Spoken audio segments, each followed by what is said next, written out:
You've been silenced for very long, and every time you try to resist, they put you in jail. For my children. You've controlled your mind for so long to the point where you let them decide what your kids should learn, what gender they will be. And now you've let them to come for the whole nation, destroying what Britain once stood up for. They use this media machine not to report the facts to you, but to tell you what to think and what you should do. Always be careful. They're hiding the facts behind the noise, and they're recruiting pedophiles to tell you how to behave. And these politicians who meant to protect you, they're out there smashing your head on the ground.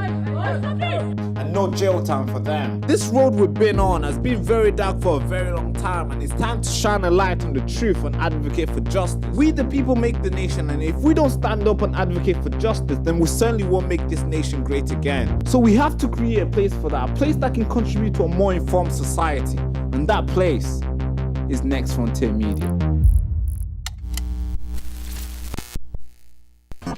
You are listening to The Baraka Show.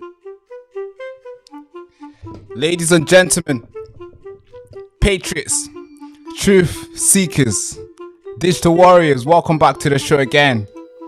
As you already know, this is not a regular broadcast. This is The Baraka Show. Alright, folks. The stories that I always bring to you guys are always like big stories, heavy stories. I always have to warn you, viewer discretion advised. This grooming gang situation that we have within the country, it's not what you think it is. They're telling you like, oh, girls were maybe sexually assaulted here and here and here. Folks, it's worse than you think. It's getting bad every single time when you read. It's getting bad every single time when you hear a survivor speaking. Because you're like, man, that's deep. That's horrifying. That's scary for a young 14-year-old, 10-year-old, 12-year-old to go through. And it's important that we don't just run away from this situation and think like, oh yeah, the government have it now. The government is going to do everything now. No. The government is trying to protect the pedophiles. The government is protecting the pedophiles. And it's important that we keep on lighting. We keep on sharing these stories every chance we have. Forget about celebrity son fighting with their dad. Oh, my dad hates me. Nobody cares. There's more important stories like this that we need to talk about. I see a lot of people talking about the Beckhams. You know, David Beckham here. Okay, they're just celebrity. We're talking about real stories here. And I will not stop. Folks. All right, cool. Viewer discretion advised again. Let's get straight into these stories. There's a lot of them. We're going to cover a lot of stories today. And if you are new to the channel, make sure you like, comment, and subscribe. Make sure you like, comment, subscribe. By the way, if you're probably wondering, hey, Barack, you got a nice t-shirt there. Actually, this is the nation needs to know. The tagline of this show. And you can get yourself a merch. The nation needs to know. You can go to thebarakashow.com. Thebarakashow.com, and you'll be able to get yourself a t-shirt. And you can get another one, a new one. This is a really good one. I fund the truth, not propaganda. So if you want to support the show, you can, of course, support it by wearing that, or supporting by donating, or supporting by liking, comment, and sharing. All that does exactly the same thing. So yeah, let's get straight into these stories, folks. Viewer discretion advised again. They are horrified. They are scary. The fact that this is where we are today. Now, here's what we're going to cover today. We're going to cover Bradford Council backs grooming gang inquiries after survivors plead. And you have to listen to the survivor. You have to listen to her. I mean, what happened to her is crazy. It's satanic. It's evil. And it's important that we talk about that. Labour Party tax raid on private schools will force children out of religious education. Yeah, we need to talk about that. We often talk about, hey, this country is a Christian country. Oh, this country is a Christian country. All right. Maybe we should have some religious education out there. What kind of country, how would you say it's a Christian country when you're not able to teach your kids the Christian belief, the Christ way of living? Well, the tax raid, the Labour Party tax raid is about to destroy that. kids about to go, parents are making decision to remove the kids from the school because they can't afford it. And those schools, of course, they're going to have to close. It's important we talk about that. And we're also going to talk about reform can challenge Starmer's cancellation of election. Judge has ruled. So this Labour Party wants to cancel election. And Reform UK has put up the legal challenge, the legal battle, and the judge has ruled in favor of Reform UK, and the fight is on. The fight is on, folks. And I'm going to show you the graph why the Labour Party wants to cancel election and who is going to benefit if the election is obviously cancelled or delayed. Who's going to benefit? I'm going to show you the graph of also these councillors who have asked for delays. You need to know there's a reason why they're asking for delay, because they know there's a competition now. There's a competitor out there in the block. There's a guy out there who's wearing baby blue. There's a guy out there who's going to replace them. And so they're like, please delay it for a bit. Let me do something else that I was planning to do before I get kicked out. So it's important we talk about that. And of course, the last one, we're going to talk about now in the UK, you can have sex slaves. Yeah, I know. You're probably thinking, Barack, what do you mean sex slaves? What do you mean? You mean a girlfriend? No. I mean sex slaves. Now in the UK, apparently you can have one. Yeah, you can have one. You don't have to do much as well. You can have sex slaves. We're going to talk about that, how a Muslim clerics at the mosque in Cardiff urged his young supporters, or maybe told them it's permissible that they can have sex slaves. We need to talk about that because that is scary. That is crazy. And I mean, maybe we can tie it together with the grooming gang, because that's exactly what these grown men did to these young kids. They basically treat them like sex slaves. It's crazy. The fact that there's Muslims in the mosque telling young men that you can have a sex slave. It's crazy, folks.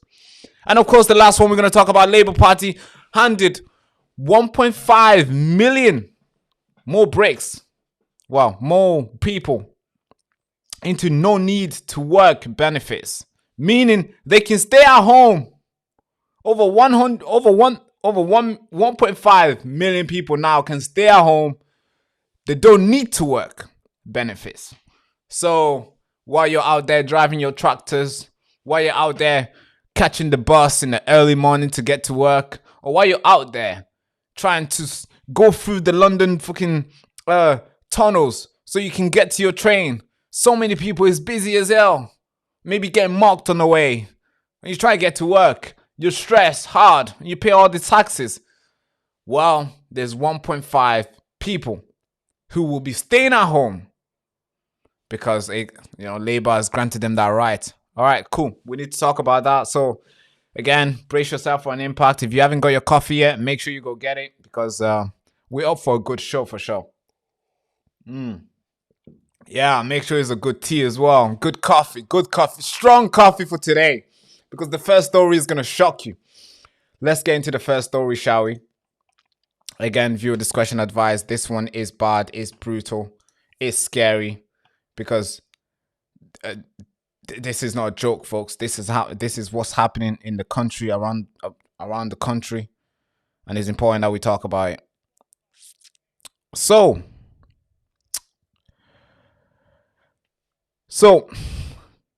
I mean, just look at the headline, folks. Just look at the headline. This is the headline that we're covering in United Kingdom. This is not Syria. This is not Iraq. This is not Libya. This is not Afghanistan. This is the United Kingdom. Look at the headline that we're covering today. It's scary, folks. It's crazy. It's dangerous. Grooming gang victim raped and abused by at least 50 men in Bradford is insulted as compensation is denied. Yeah. You want compensation? Get in the back of the line. That's basically what they told her. A woman who was raped and abused by at least 50 men has said she feels insulted after a compensation claim were denied by authorities. Fiona Goddard was just 14 when she was adopted, abused by a gang of Asian men in 2008 in a children's home in Bradford. So children's home, she meant to be protected. She was there to be protected and taken care of, but apparently no. It was not only until 2019 that the 9 grooming gang members faced justice when they were jailed for more than 130 years. The story is told. However, Ms. Goddard has said it's very insulting to see another level of dismissal after she made a legal claim against West Yorkshire Police and Bradford Council. These are the people who meant to protect her, but apparently for her to ask for compensation. How dare you, Fiona? Get back in the line. That's basically what this really is. Now, Fiona was invited to go and speak to the councillors, and this is the speech that she made. It's important that you listen to this speech. It's important that the nation needs to tune in and listen to her. This is what she had to go through, and it's crazy that she has to come online to beg people to give her the right or to give her access to talk to the councils, to talk to people who meant to protect her. Literally, she ran an appeal, a petition, where people voted so she can go and talk to people who failed her. And of course she won, because basically the nation's behind her, of course. Apart from those who are out there protecting the pedophiles. The nation's behind her, so she got the right and she got the approval to go and speak to these councillors. And she did at Bradford Council yesterday. And this is the speech. It's important that you listen to it. It's long. It's like 4 minutes long, but it's important. It goes through the detail and it goes through what she's asking. And what she's asking is very simple. Just fix this. Make sure there's no other young kids who go through this type of stuff. Listen to this, folks. It's Fiona Goddard. Some of you in this room may have known me for many years. Some of you know exactly what I have endured. All of you should know that I am not the only one. There are so many more like me. I am here today to speak openly, honestly and plainly on behalf of the over 5,000 people who signed my petition, the thousands more across the district who support my aims, and more importantly, on behalf of all survivors watching and suffering in silence. I am here today to ask you to do something very specific. I am asking you to formally and publicly request that Bradford is selected for a targeted grooming gangs inquiry and to be placed at the heart of the national inquiry. Councillors, in October, I wrote to every single one of you in this room today asking you to do this, alongside other survivors, leading child abuse solicitors and MPs. Only 21 of you supported our calls. Look around this room and ask yourself why. Councillor Hinchcliffe, explaining why your group did not sign the letter, you said it was because the council was already willing to participate in an inquiry. You have said Bradford is happy to take part and to support the work of the inquiry. But let's be clear, willingness to take part in an inquiry is not and never will be the same as asking for one. So do not repeat those words to me again today. I do not pretend this is something you have already done. We are not asking for willingness, we are asking for leadership. And this is why I'm here with you today. Bradford has long been known to have a serious and specific problems with grooming gangs. It was the first city in the UK where this issue was publicly raised when Anne Cryer attempted to expose what happened. The resistance and hostility she faced simply for trying to protect children should alone be enough to demonstrate that there are deep systemic issues in this city that require thorough investigation. In 2004, a documentary was produced that included a filmed account of a grooming gang victim in the very same care home I would later be placed in where my own abuse began. Once again, there was significant resistance from professional services and parts of the community, with concerns raised about community tensions following the 2001 Bradford riots. Rather than confronting the abuse of vulnerable children, the issue was buried. In 2014, my own case was finally investigated after 6 years of my cries of help being ignored. In 2019, 9 men were convicted of 22 counts of organised sexual exploitation against me. However, the true number of perpetrators was far higher. Between 50 and 100 men abused me.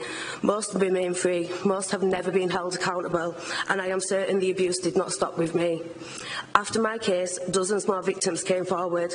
Operation Dalesway began, and I was known as Child A. I do not believe there are enough letters in the alphabet for how many victims now exist. Many of these victims never seen justice, and despite coming forward, their cases resulted in no further action because the failures of the time removed any realistic chance of prosecution. I speak to those women regularly.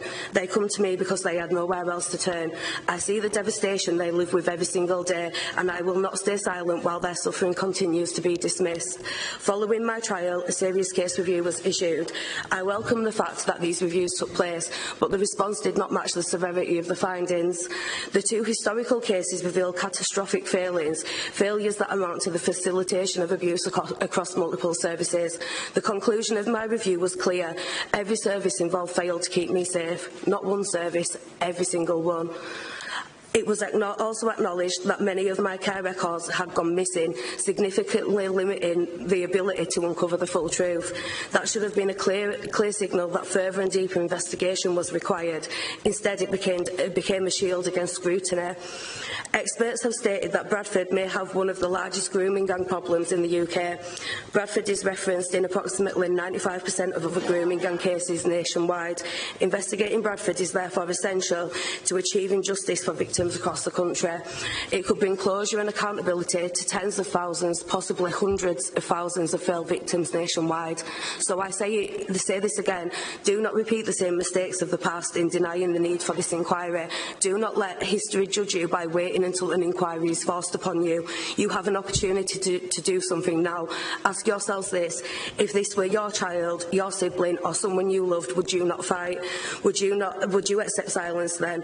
There are lessons to be learnt from Bradford, lessons that could help safeguard children nationwide. Please do not respond once again with willingness, please respond with action.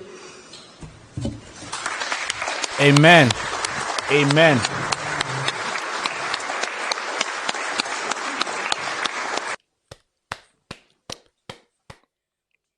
This is needed. It's needed for sure. Because a lot of us have moved on. Have you noticed that the media have moved on? Have you noticed that we're not outraged anymore? This time last year, we were outraged because Elon Musk waited in. Elon Musk highlighted the horrible situation that the country is in. And everybody was angry because there was obviously the torch was on this. This situation was on the spotlight. Was put on the spotlight. And we were all outraged. But not anymore. Have you noticed now we calm down? And the fact that we're quiet now, these councillors, these MPs, these so-called leaders are just carrying on what they do best. Covering the shit up. Now what happened to this to Fiona it's not just, I mean, what happened to it is just horrible to read, folks. It's horrible to read. I mean, if I go through this story, man, when I was preparing this story and I'm reading these articles from BBC, Sky News, and the Daily Mail and all these various sources, and I'm thinking, this was somebody's daughter, somebody's niece, somebody's sister that went through this. And then when you look at the perpetrators, old men, and you're thinking, what is happening? And then we learn that the police kind of, turned a blind eye. And when I read this story to you, folks, it's going to be, it's scary, folks. It's scary, the fact that this is where we're in today. So when you read this, so when we read from here, I think here. So I think let's read here, right here, from here. Mrs. Goddard was raped and abused by at least 50 men in Bradford from the age of 14. She had been groomed by a gang of Asian men in the early 2000s when she and another girl ran away from her care home. So what, did the care home not care enough to go chase after them? That's a problem. We need to investigate that. Whoever was working there needs to be arrested, needs to be investigated, prosecuted, and arrested. She asked a man for a lighter, and what followed was months of them targeting her vulnerability and trying to make her feel like she had somewhere to belong. She previously revealed how she was trafficked to Blackburn, Rotherham, Rochdale, Birmingham, Edinburgh, and oh God, Oldham in Manchester. I think we also need to investigate Manchester, folks. After the age of 15, Fiona became pregnant by one of her rapists and gave birth. Wow, and gave birth after her 16th birthday. But the newborn was soon taken away from her arm and given up to abortion, as she told she could not keep the daughter. Think of how horrible that really is. Think of how horrible that really is. Okay, I'm just gonna carry this. She went through this from the age of 14. And it went on till later on. And we didn't get to know anything until 2019. That's when we, because Tommy Robinson was out there making noise, putting this thing on the light, putting a light on this. And then, of course, people started caring. The media outlets started making a piece. I think 2011 was time when they started talking about it. But from 2008, 2005, I'm sure it went all the way back to the 90s, that nobody was talking about it. It was just going on. It was just happening. It was normal. It was a new business. It was another industrialization. They industrialized this because they had places where they could move them around. Think about it. We're looking at this document. We're looking at this article here. It said they moved around. They moved around from Blackburn, Rotherham, Rochdale, Birmingham, Edinburgh. They moved around the country. It was like a parcel. It's literally like a parcel, like an Amazon parcel. Is moving here to this depot. It's moving here. It's moving here. It needs to be refined over here. It also needs to be refined over here. It's like very, they industrialized this system. And it was moving around. And everybody was having a play. And by the way, we're talking about somebody's life, somebody's daughter, somebody's sister. We're talking about Fiona. And let's carry on reading this. Yet her abuse carried on after she gave birth, just after she turned 16. That means, of course, she went through this before 16, but somehow nothing was done to her. They just took away their daughter. And then, yet the abuse carried on for another 2 years, with police laying the blame on her. Yeah, like they did with everybody else. Police laying the blame on her. And it would not be until 2019 that the nine grooming gang members faced justice when they were jailed for more than 130 years. And then when we talk about the guys who were jailed, these are the guys. Basharati Khalid, known as Bash, was found guilty for 5 counts of rape and 1 count of assault by penetration. He was sentenced in 2019 to 20 years imprisonment. He was given 16 years of each 5 counts of rape. Served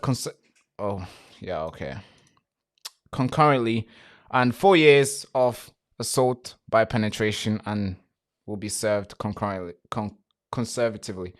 And the next guy is Saeed Akatar, known as Seed, was found guilty of 1 charge of rape and 2 charge of causing or inciting a child prostitution. So I'm assuming this guy was the one who was moving girls around. He was jailed for 20 years. And then we got another guy called Navid Akat. Wait, these guys are brothers. Oh God, they have the same last name. So, God, are they related, chat? Hey, chat, are these guys related? I mean, they have the same last name. Comment down below. Do you think these guys are related?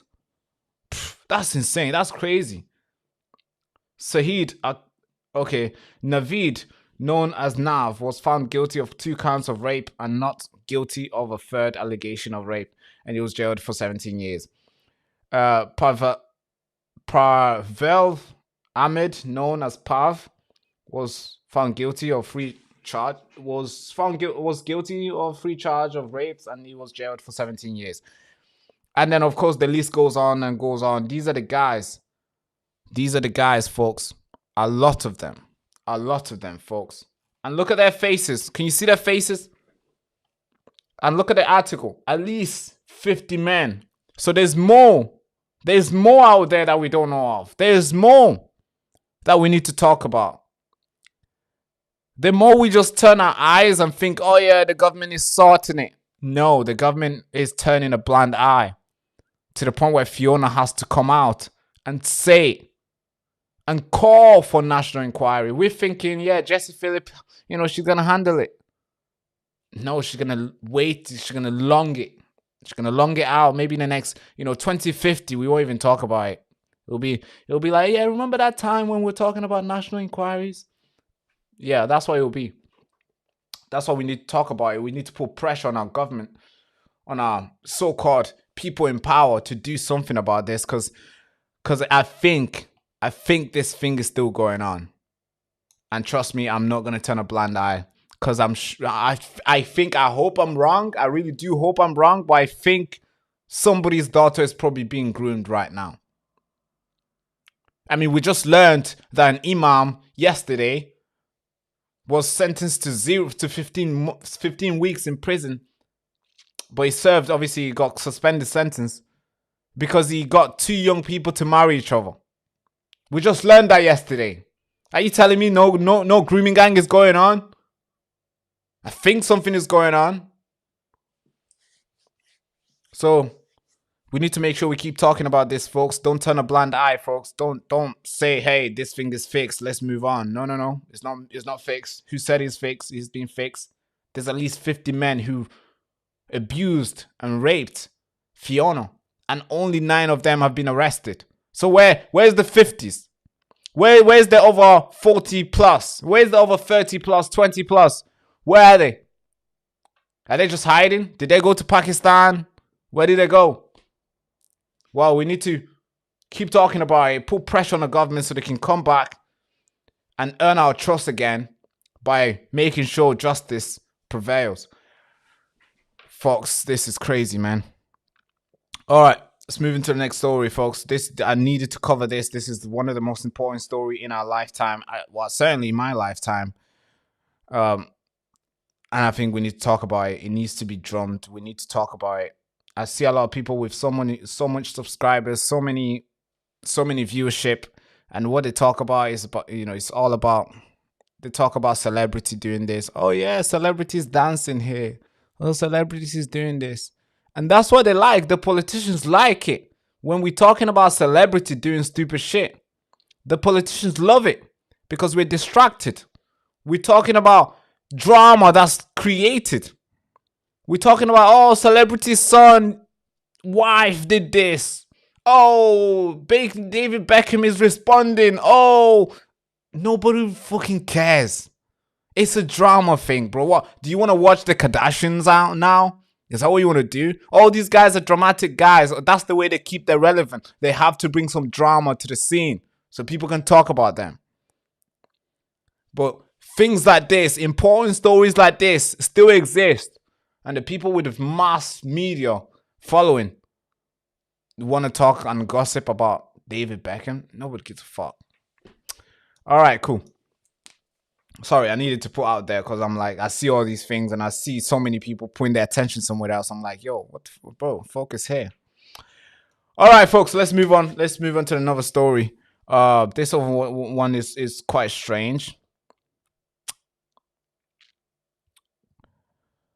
So let's talk about this story, folks. This one kind of touched me. It did. I'm sure it's going to touch you as well. Labour tax raid on private schools will force children out of religious education.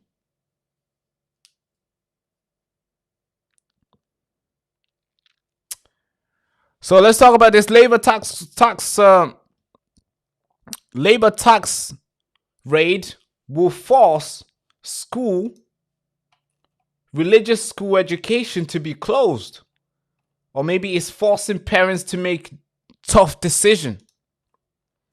And of course, there's people who are fighting. I have to say, we have fighters in the country still. And they come once in a while, they arose. They come out of nowhere and they fight. And it's good to see that these people are out there fighting the labor machine that wants to take away anything to do with God. They're going to remove it away. The fact that, we always talk about that we are a Christian country, that we, of course we are. Our laws, our morals is founded on Christian roots, Christian belief. And the fact that they're making it harder for religious schools to exist, well, that's the first thing you can do. Remove it away. Look at what Nazi Hitler did. He burnt all the books. Why? Because you couldn't go and learn some sort of history. You couldn't go and learn the ways things used to go. Then they bring out new books. Destroy history as we know it. Whitewash it. Done. Manipulate it. Distort it. Whatever. A new version. And that new version has nothing to do with the original. This is what we're seeing today. They're trying to detach us from God. They're trying to detach us from Christ. And it's important that people are fighting on. And it's important that people like myself, with a small little platform that's slowly growing, to be able to give these guys support and put their names on the screen and say, well done. So this is the fight that's taking place right now as we speak. Of course, Labour's tax raid Labour has been accused for religious discrimination over VAT on fees in a new Court of Appeal bid. A group of Christian school and families are continuing their legal fight against ministers over the tax, which came in force January last year, after we seen that raid, and they raised everything. They say that the policy interferes their right to education because equivalent religion provision is not available in the state sectors. Because of course they can't go to a normal school and learn Christ. They learn everything else. RE, religious education, is not really heavily taught in school. I remember going to school when they were teaching us RE, and it wasn't really like heavy stuff. It was like a little summary of like the book, a little summary of all these sort of religion about, atheism or atheists. They touch that, although it's not a religion, but so no, it's people's belief. They touch about Christianity, Buddhism, Judaism, and Islam, and all these other religion. So it was just like maybe a little 20 minutes. But when people want to send their kids to school where they can learn a full thing, study the Bible, learn all the characters, the human lives that contributed to this great story, great part of our lives, I mean, it's important. So a lot of parents have sending the kids to learn about Christ, to fully learn about the religion. And it's not just Christians. Also, it is the Jewish schools as well. I've been feeling the pain. But of course, we can make a lot of money and send money to protect the mosques and send money to do this. Not that I'm trying to make a sort of some form of argument, but we can send money to protect all these sort of foreign religions. But somehow we can put a tax rate on our Christian religious school. Why is that? Well, you can answer yourself, but let's play this video, folks. I'm Caroline Santa, head teacher of the King's School primary through secondary school in Fair Oak. We're really delighted that we're able to be here to hear this appeal case. We offer something that's really unique as a school that other independent schools and state schools don't offer. We're a Christian school through and through, and what we're able to do at our school is ensure that Christ is right at the centre of our curriculum and our worship times, devotionals, assemblies. All of our staff are Christians, and actually this VAT legislation is making it incredibly hard for Christian parents to access Christian education for their children. It has been really heartbreaking to see schools closing, huge unnecessary disruption to children who are quite happily thriving in small Christian independent schools like mine. It's penalising the wrong people. I think most of our families are fairly low income families, and it just feels very unfair that parents are already really struggling, already saving the government substantial amounts of money by sending their children to independent schools, and now being penalised again. where parents are choosing not prestigious independent education per se, they're choosing to have their children educated in an environment that's compatible with their Christian values and beliefs. And so it's already a financial stretch. The VAT is just making it more and more challenging for them to be able to send their children to schools like mine. And so we're really hopeful that we'll have a fair hearing today, that the judge will be open to hear what the team have to say.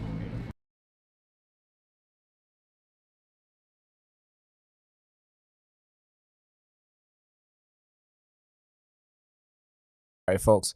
So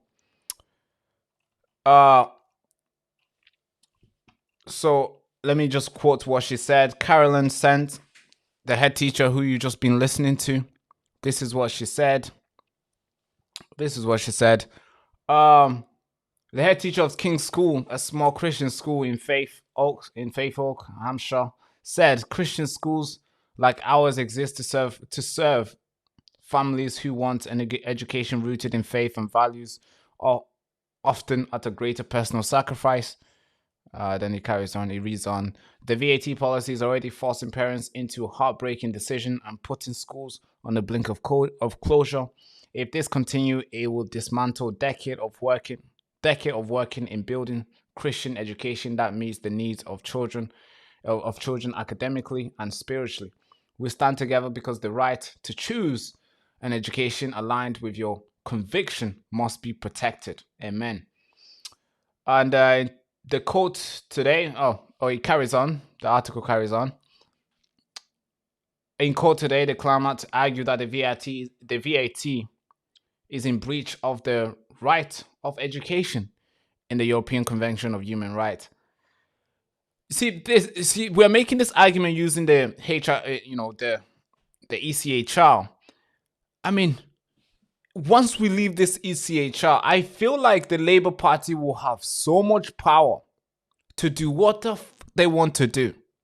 And I feel like before we leave the ECHR, we should be able to copy those laws, see what works for us, see what doesn't, and then we can just create our own laws and then fuck the ECHR.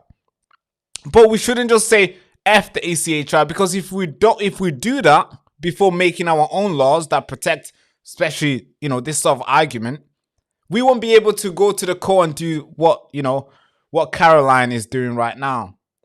So yeah, although I support leaving the ECHR, we still need to make sure we copy what works from the ECHR. We copy what protects our value, like the free speech, where they can't just jail us for no reason. That is important, folks. That is important. But here's another video from the protest that took place. I think it's important that you listen to him as well. I'm Caroline. It's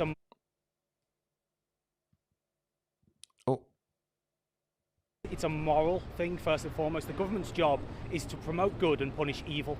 And choosing to spend your own money to educate your children instead of the state is a moral good.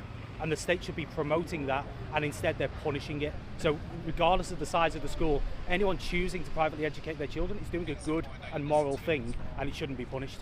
Today's a chance to see the right thing being done.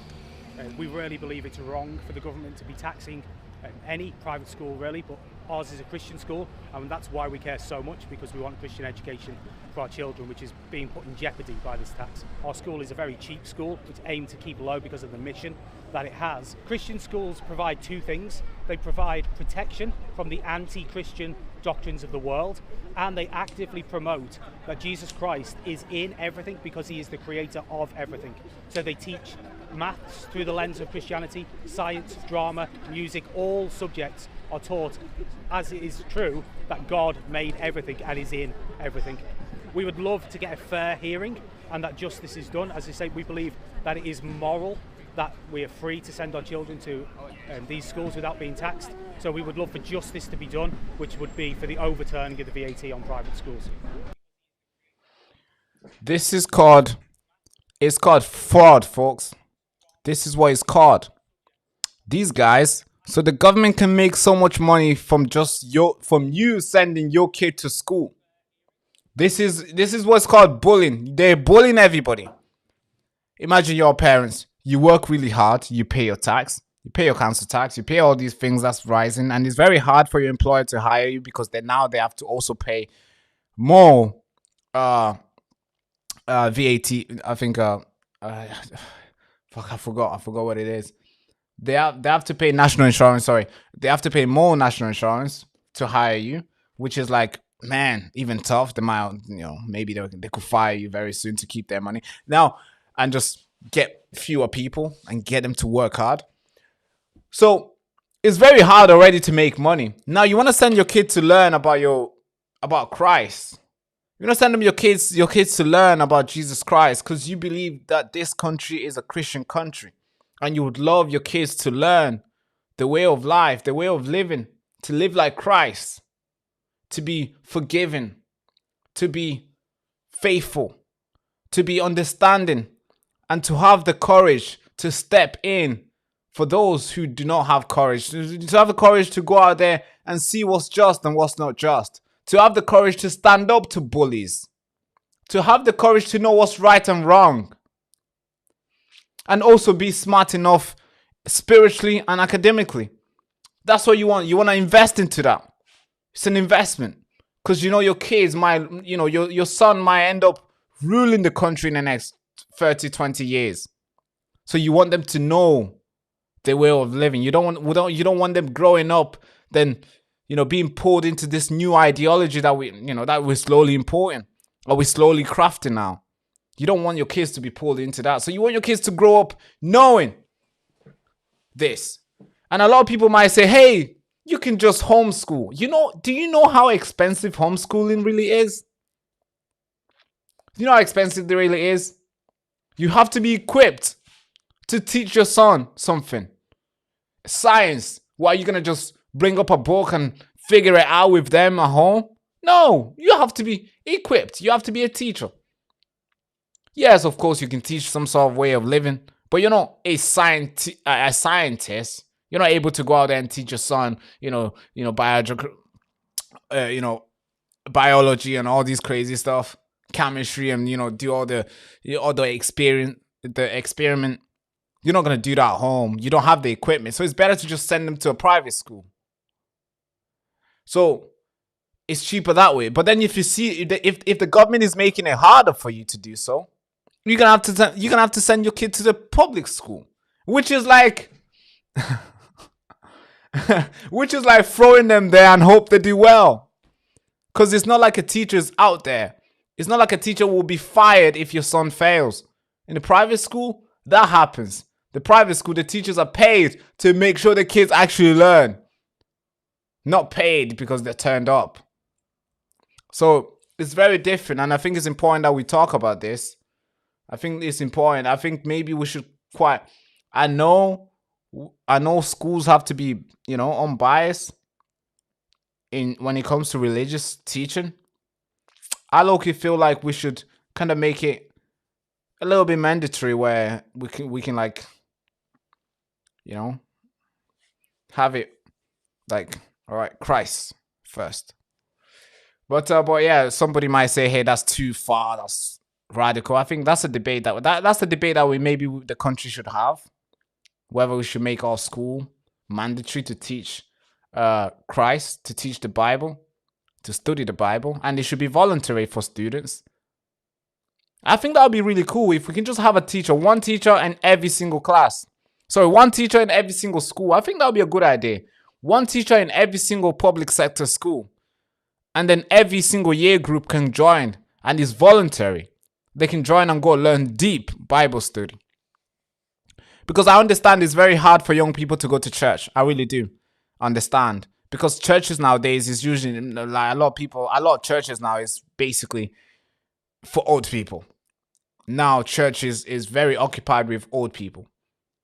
Because of course, that's the way they were born into that. They were not born into social media. They were not born into having all these, being busy at home. They were not born being busy at home on a weekend. They were born being busy outside on a weekend. They were born going out there on the church. In the 1950, 1970, they were out there going to church, dress up and go to church. They're out there Saturday, they go outside and do fun stuff. But today's generation, on the weekend, is basically stay at home and keep scrolling. So I understand why it's very difficult for young people to go out there and say, all right, I'm going to dress up and go to church. Even now, I wouldn't even. The parents now don't even go to church. The churches I go to church, and it's not really full. The church is not really full. It's barely any people, but I still like it that way. To be fair, because I think I like it when the church is like where I know everybody and I can interact with all. But I still want more people. I still want more young people. I'm the youngest person in my church. It's crazy, right? I'm the youngest person in my church.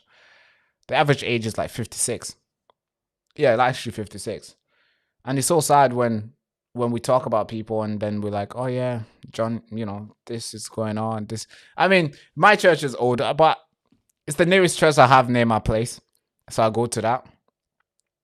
Even my parents' church as well, far away from me now. But if I was to go there, I think, no, I wouldn't be the youngest one. But there's not that many young people in there. So I think religious schools should be empowered a little bit to try and recruit the younger generation. And not just to be Christ as a title, but to be actually Christians as a code of moral, as a code of action. Being a Christian is not just a title that you get. It's an action that you do that people from afar away can look at you and be like, that is a Christian. That's a Christian woman. That's a Christian lady. That's a Christian man. Because of the thing that you do. Not because you say you are a Christian. A lot of people say they're Christians. But when you look at the people who are going to church nationally, it's like 30%. But everybody says they're Christian. They are, there's a word for this, which I really don't like. They are, what you call them? Culturally Christian? No, not cultural Christian. There's a word for this. It's been, I don't know, this word it didn't exist, but now it's been referred to multiple times. I think the first person who started talking about this was Andy Murray. No, it wasn't Andy Murray. It was some other guy. Oh, I forgot his name. I think this guy, it's a Jewish guy who, no, he was not Jew. Okay, forget about him. But he's a top guy. He considered himself Christian, but he doesn't go to church. He doesn't do all the Christian stuff, but he just considered himself Christian. And a lot of people just consider themselves Christian. They don't really do what Christians do. Maybe we should move on to the next story, folks. But this is something that I'm passionate about. This is something I would like to talk more about. Because there's a concern there and we need to ring the bell. We need to ring the bell and, raise the alarm. But yeah. All right, cool.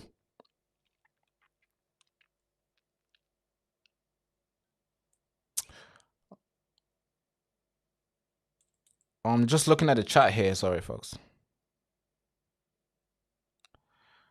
All right. Okay, good chat. Good conversation you guys are having in the chat. I want to join you guys, but let me do the story. We're going to get to your conversation.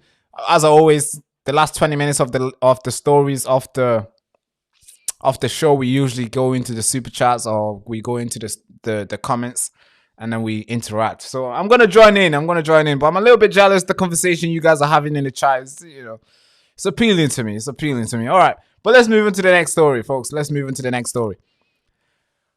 Keir Starmer has been caught red-handed and is about to be punished.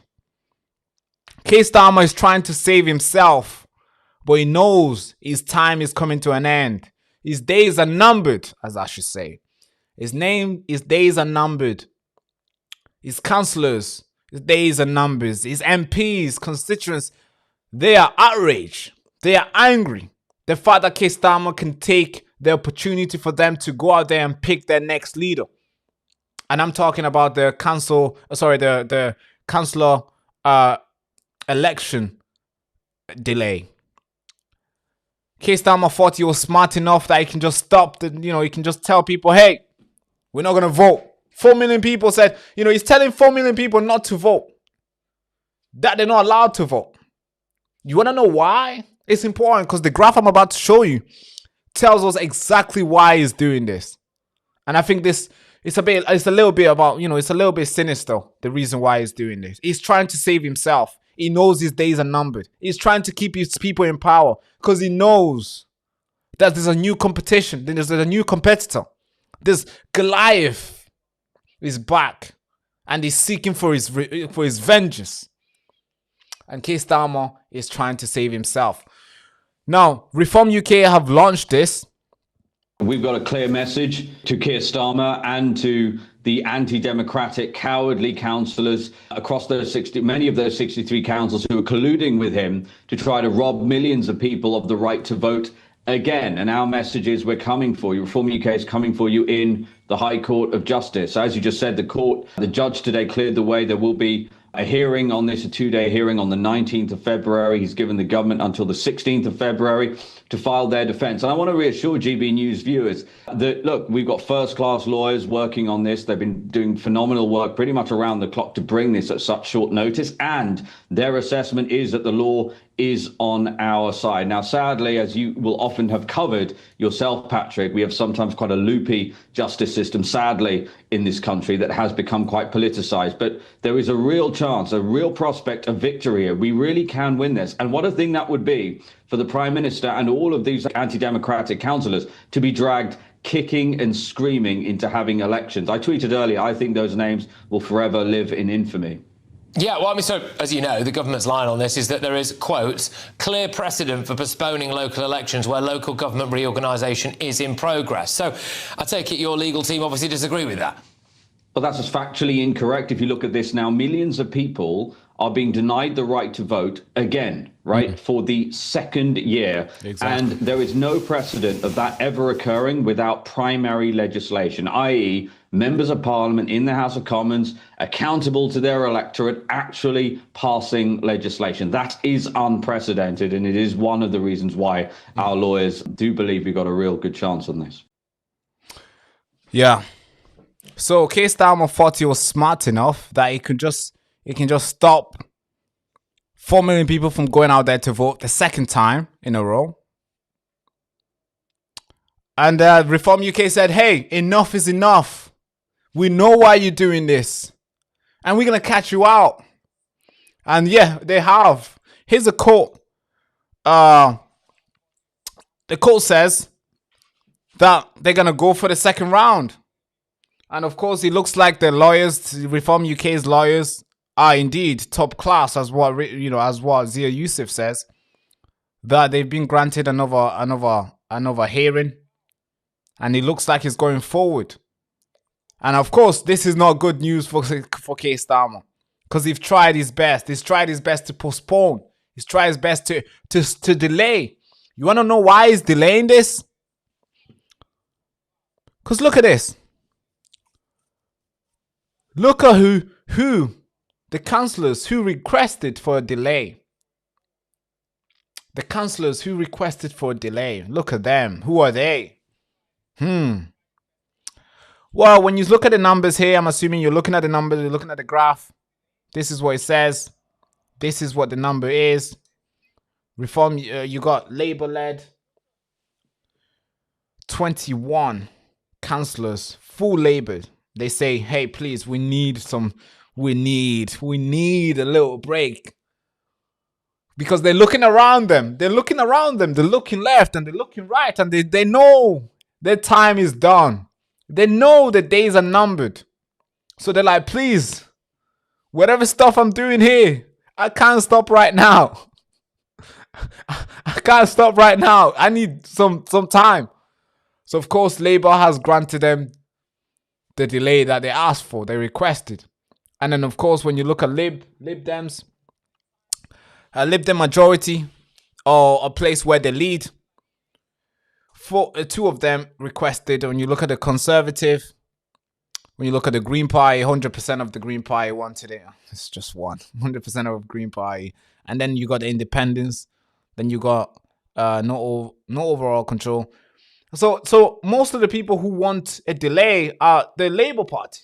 They're the ones that were asking for delay. Well, we know why. Because they want to buy themselves time. Because they know the days are numbered. And it's so good that Zia Youssef has tweeted this. This is what Zia Youssef says. Let me remove this so I can read it. So High Court judge said Reform UK's legal challenge to Starmer is attempting to cancel election for millions again can go ahead. Our lawyers are first class and the law is on our side. Make no mistake, folks, we can win this.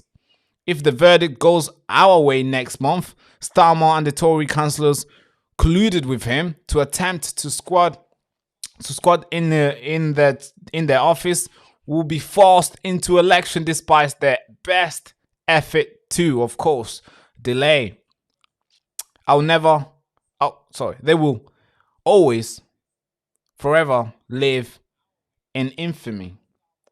Okay. So that's a tweet.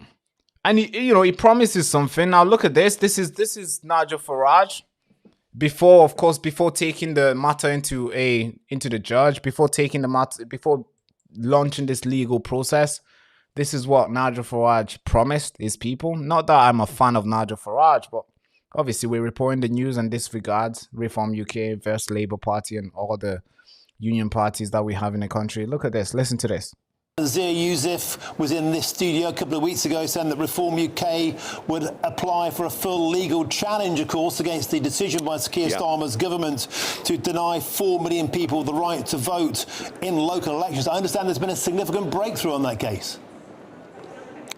Yes, we were in the High Court today. We've got through the first phase. There'll be a full hearing on the 19th and 20th of February, a full judicial review in the High Court, where we will argue that there is no reasonable justification for cancelling these elections, in some cases for a second year in a row. And whilst it's dangerous to predict what's going to happen in legal cases, I honestly believe we've a very, very strong argument.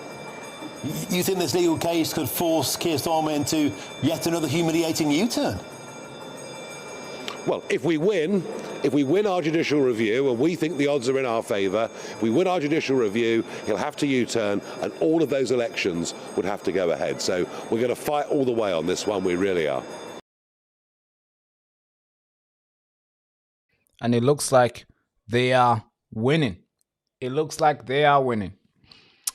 This is where we are, folks, where we have to fight. We have to go into the court and fight for a right to go out there and vote for who we want to represent us in the local level, in the national level, and also in the international level type of stuff. This is crazy. This is where we are, folks. And of course, Starmer is gutted. Starmer is not having the best year. Trump is on him. The Conservative are on him.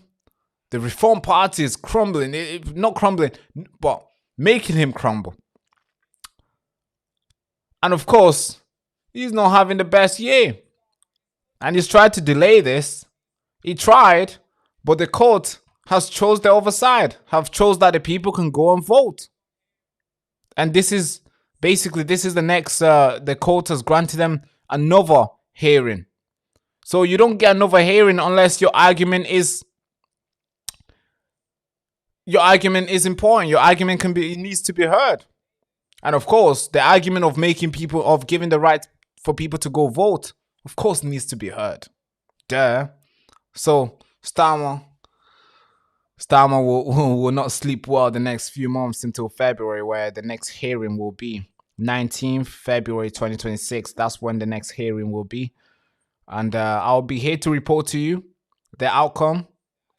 And if there's going to be another one, if there's going to be a verdict, I think it's important that we talk about it.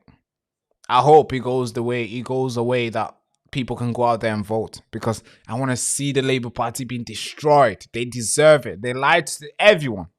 They lied to you, they lied to me, and they lied to every single person in the country. They told you this, and they said they're not going to raise this, and they raised it. And now they know we are angry and we want to take them out. We want to vote them out. Guess what? They say no voting. No, Keir Starmer, you've tried, and of course you failed. It's time for you to go, folks. It's time for Keir Starmer to go. All right. Let's cover a new story, another story, folks. Let's cover this story. I think this story is important, folks. Brace yourself for an impact. This story is one of the crazy stories that I'm going to read out to you today.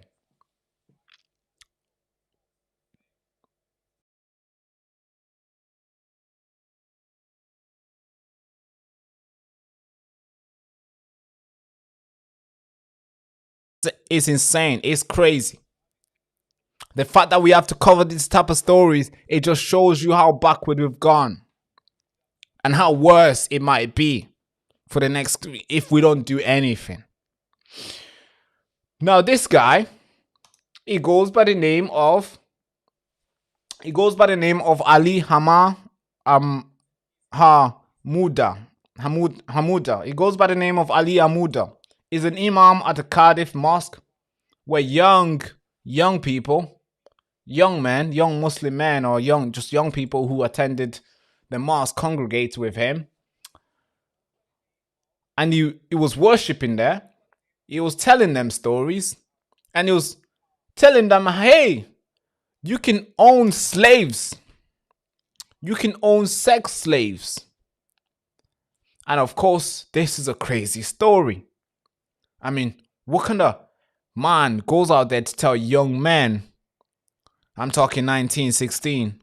I mean, you know, Islam is the youngest religion in the world. So, of course, they have young men who are out there who wants to be pleased, right? Who wants to be sexually pleased and aroused and do all this crazy stuff. Not to say that Christians don't want that too. Hey, we can perform as well. But hey, we're not out there preaching to young men that they can have sex slaves. This guy is. And it's important that we point out we point this out to the public that this guy is preaching to young men that they can go out there and have sex slaves. Something needs to be done about it. And of course, I don't just have a picture and an article. I have a video. I have an audio of him saying and preaching and telling his congregates, his fellow young men, that, brother, you can go out there and own sex slave. It's permissible. You can go out there and do this, and you can have multiple of them. It's an important story, so I'm not going to talk too much on this one. I'm just going to play the video. I'm going to play the story to you, and of course we can, and then of course I'm going to tell you more detail about it. But it's crazy where we are. This is the stories that we need to cover. This is the stories that we have to cover now. And yeah, take it away, folks. This is it. This is the story. One of the interpretations of what this means is that towards the end of time, there will be many wars, like what we are seeing today. And because of these wars, women will be taken as captives, as slaves. Yeah? Women will be taken as slaves. And then her master has relations with her because this is permissible for her in Islam. In Islam, it's permissible to have relations with a woman who is your slave or your wife. But the one that I think is strongest, he says, is that towards the end of time, you will see a lot of Muslims disobeying their mothers and fathers. That is tremendous understanding. And you see a woman giving birth to her master. In other words, you see children speaking to their mothers and fathers as if they are your slave. Yeah. I hope you heard everything there, folks. I hope you heard everything there, folks. It's important that we cover these type of stories. I think it is. So let me just quickly read you an article here. I'm going to just quickly go through it. I mean, you heard, this is the visual evidence. You've got the visual evidence. You got his face and audio, him preaching to young men, saying that when there's a war out there, men should go and own sex slaves. And the crazy thing is, this guy was radicalizing young men to go and fight in Syria. And of course, you know this story, where young British men went to fight our troops in Syria, Afghanistan, Iraq, all these places. I mean, freaking crazy, right? So let's read this article real quick. We're just gonna go through it because we've got enough information now. We've got enough information. But hey, this guy, according to the source, a hardliner Muslim preacher suspected of radicalizing three British jihadis, told teenagers. Oh God, sorry guys, hold on. told teenagers disciple that it is permissible under Islam to have sex slaves. Ali Amuda, an imam at a Cardiff mosque, where 3 young jihadis from the city worshipped before. They worshipped, he was the one preaching to them before they traveled to Syria to join the Islamic State. Also told the young group of boys as young as 13 that the day of judgment is close, and a key part of ISIS rap propaganda. So basically, it was working. What I have to say, it was probably working for ISIS because he was recruiting them and telling them that the day of judgment is close. And of course, this video has come onto light. I don't need to explain to you what the uprising in Syria in 2014, 2016. Sorry, starting in 2013 actually.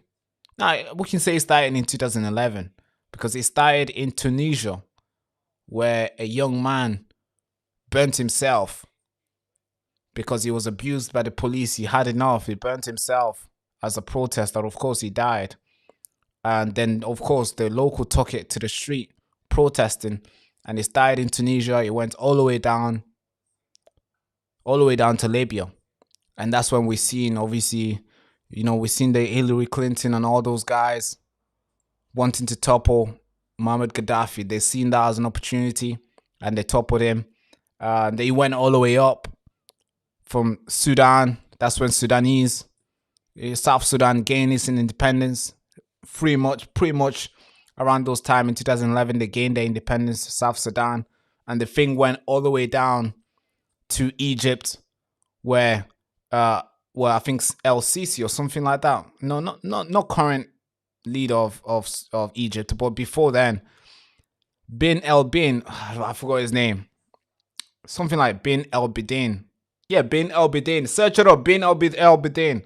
That guy was a leader in Syria, in Egypt. He was toppled, and the thing crossed to the Middle East, and then of course Iraq, Syria, and all the other places. And then of course 2013 it went on. It got worse. 2014 it got worse. Then of course we had Shamima Begum booking a flight to go and join the bride, to become a jihadi bride. Maybe she wanted to go and feed the man who was performing jihad, I guess. And we had a lot of young boys booking a ticket, going to Pakistan, then ending up in Syria fighting our British troops or fighting the American troops. We had men not just going to Pakistan to go there, but we had men going to Pakistan learning how to fight so they can go to Syria. We had men just going to Syria as a whole to go fight. This is what we had. And of course, we had this preacher doing the propaganda for them.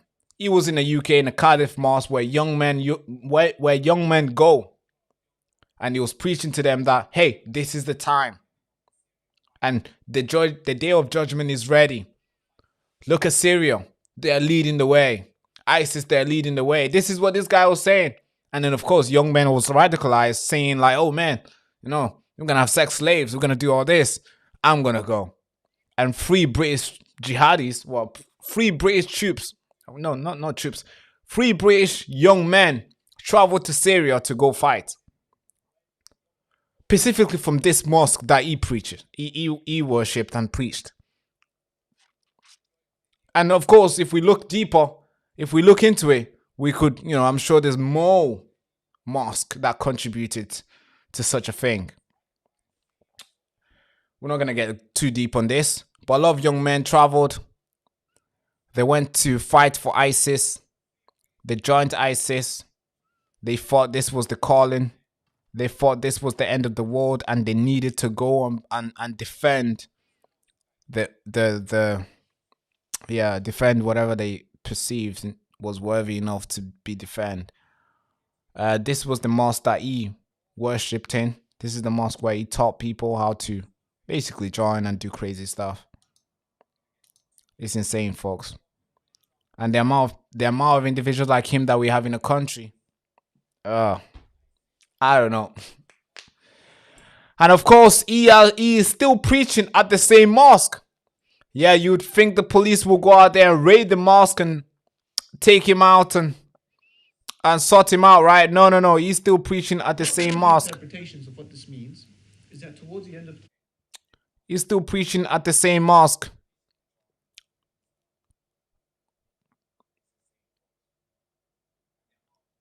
Yeah, he's still preaching at the same mosque. But all right, folks. Let's go to another story. I think this story is also important. We also need to cover this story. We need to cover this story, folks. All right. Okay. I want to join your conversation, but all right, let's cover this next story. Let me prepare it up. Let me get the graphs. There's a lot of graphs I want to show you in this story. Oof. God. There's so many graphs I need to show you in this story. It's important. It's so important. This is what the Labour Party is doing. This is what they're doing. So you and I are out there working our ass off. Like when I wake up late, my alarm, if I don't beat my alarm, I'm stressed. I'm like, damn, work, I miss work. I'm late to work. You and I are stressed. We can't stay up till 10 o'clock because we got work tomorrow morning. But the Labour Party has chose people that don't need to work ever in their life. And they will still be able to afford whatever shit they want in their life. This is crazy, folks. And this graph is super detailed. This graph shows exactly how many of those people that I know you.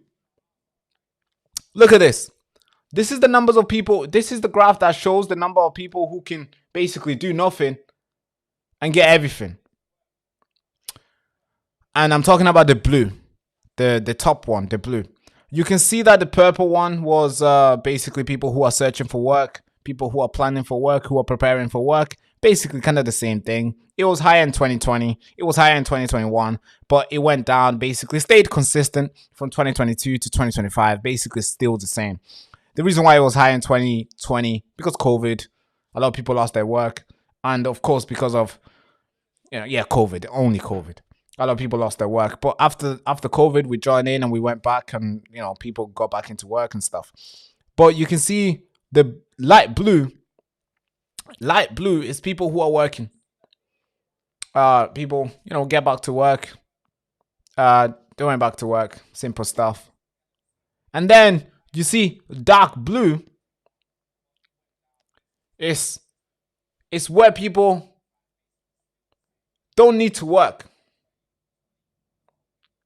People who can stay on benefits, stay on universal credit and never need to work ever. Never need to actually wake up and feel like, oh, I'm late. They can sleep till 5 p.m. These people. They can sleep till 12 p.m. Actually, they can sleep till 9 o'clock a.m. But you and I have to be up by 5. Some of us have to be up by 4 because we gotta get to work by 6. Some of you guys have to be up by maybe you're working at night. So you sleeping during the day, you work at night. That's how the schedule is jumbled up like that because you need to obviously fit in your work schedule. But the graph, the people in blue, look at that graph. When you look at in 2024, that's when Labour took in, June 2024. Labour got in. And look at that graph. Look how fast they shoot up, eh? Look at that. Just skyrocketed. It went up. From 2024, it just shoot up. It was 6 million, then boom, 8 million. 8 million and a half. That's insane. That's crazy. That is so fast. And these are people who can just stay at home and do nothing. It's crazy, folks. Here's a video from Talk TV, and they basically say what's going on. 4.2 million people on universal credit. But the crucial thing about this is these are the people with no work requirement because of a surge of largely mental rather than physical health claims. We suddenly have an extra 1.5 million people in the last 18 months who apparently just are so crippled by anxiety, ADHD, depression, whatever it is, they are unable not just to work now, but to look for work at any point in the future. We've written those people off and we're going to be paying for them and they're not going to contribute a single penny themselves. This is a disaster. Well, the people who are working so hard, getting up early in the morning, going off to jobs, that many of us wouldn't want to do, they are seeing their taxes now going to so many people who have got a supposed problem. Now, there's no doubt about it. There are people with really serious mental health issues, and of course, they couldn't work it and might not even be safe for them to work or safe for the people who are working around with.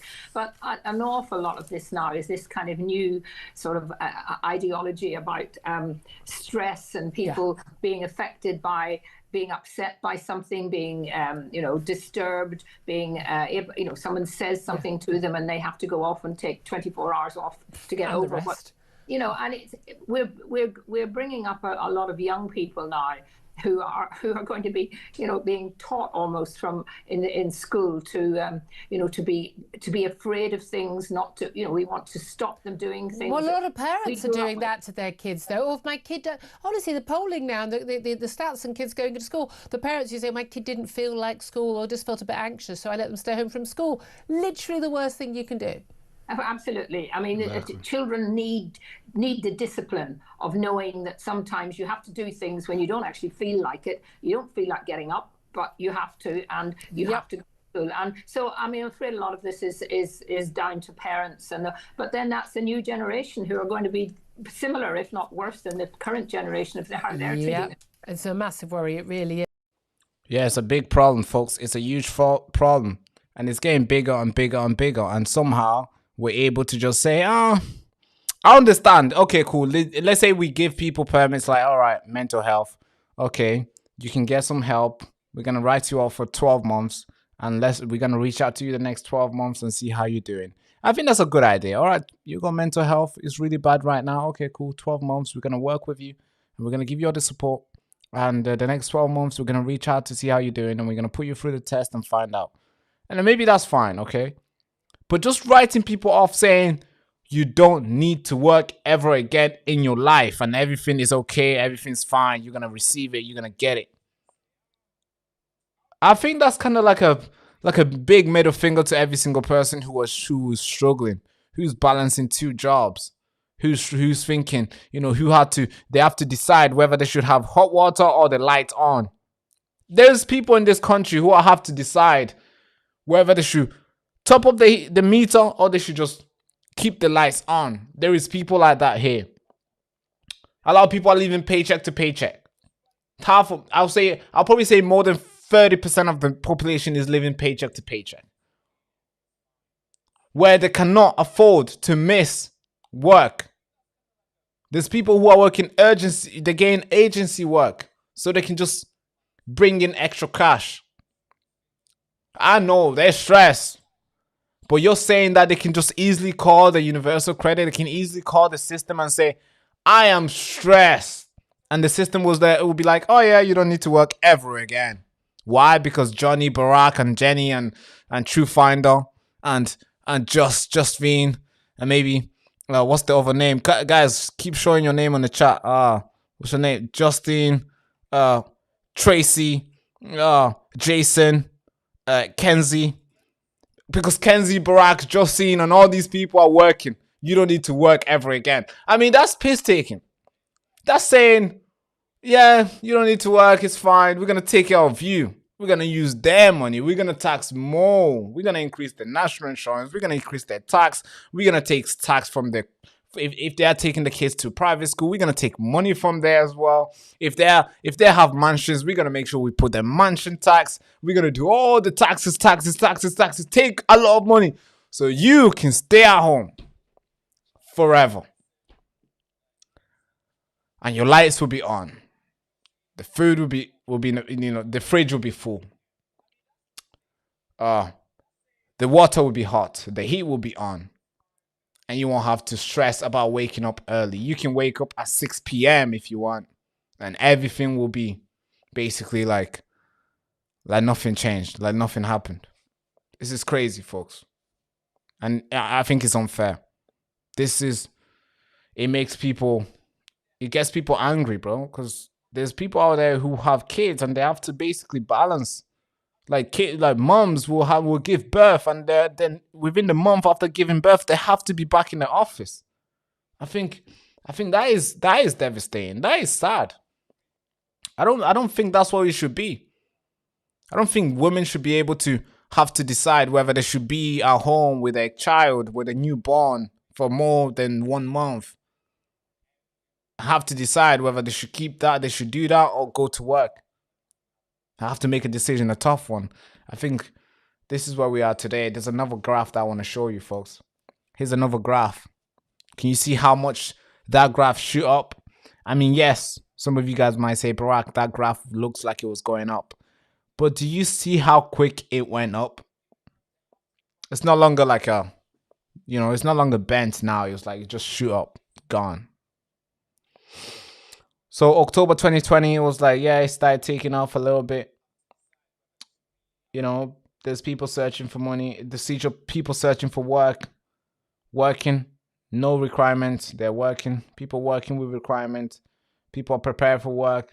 People are planning for work. Can you see all those graphs? Then you see this big, bold, orange line just shoot up like nothing, like shooting up like, phew, no work requirements, mate. Skipping the line, no work requirement, like done. This is a problem, and I think we need to talk about this more and more and more. We need to talk about this more. We always need to talk about this. But all right, folks, let me listen to your chats. All right, we've covered all the stories today. We've covered everything. Now let's talk to me. What have you got in your mind? Talk to me. What have you got in your mind? Actually, oh, I need to look at the chat for me to talk to you.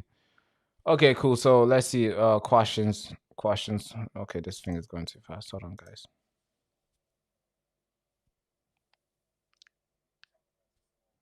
Somebody says council can try and repent. Yeah, they should. They should repent. Stock up on trade goods like coffee, tea, sugar, vodka, whiskey, etc. Okay. Don't know what that really is. What are you talking about? Agenda 2030 and 2036 Davos control system. Okay, that's a good, you know, okay. All right, I understand what you're hitting there. I understand. The fact that this Davos thing is a private company, it's a private institution, the fact that every single politician in the Western countries have to turn up, that is concerning. It's concerning the fact that this Davos meeting has become a new normal for every single leader to turn up. That's a problem. That's a problem. It's like everybody's a part of the club. And the fact that these guys are able to go and tell our leaders how to treat and how to govern. And this system was built by few men, private institution. Nobody voted for this. It's not like it's not like all governments came together, different nations got together and build it up, like let's say UN, let's say like NATO and all these other, over international institution. No, we never really did that. It's just few men built it. Davos built the World Economic Forum that I'm talking about. And now every single time when there's an event, basically I think it's like a yearly summit, almost every single world leader has to turn up. Why? Who voted for this? Who asked for this? Jenny says Davos is the biggest part of our problems. Yes, it is. It is the biggest part of our problem. These people are going out there. We got people like we got a lot of problems. I mean, somebody says sounds like Fabian to me. Yeah, it is. It is like the Fabian society where nobody really asked for. Just few men came up with an idea and somehow the Labour Party has to adhere to it. Why?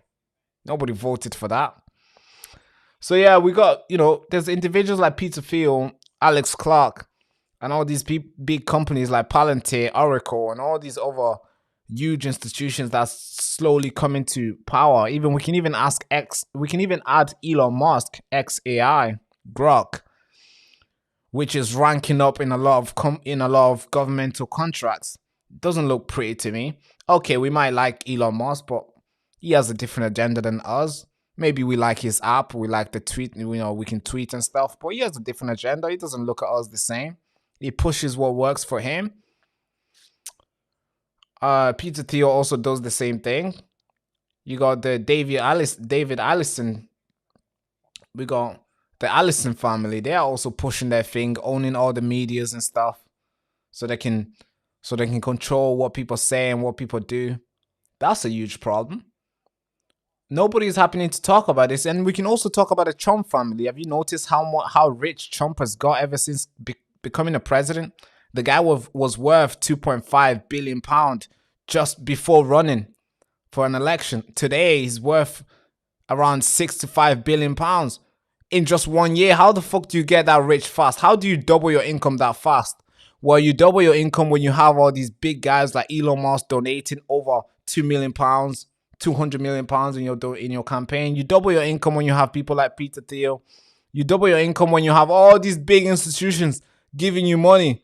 You got the Elliott family. You got the Jewish oligarchs who are donating heavily. It's not just the Jewish. I'm not gonna go into that side. Hey, before you start saying anti-Semitism, bro, shut up. It's true, and they're out there bragging about it. That's how you double your money.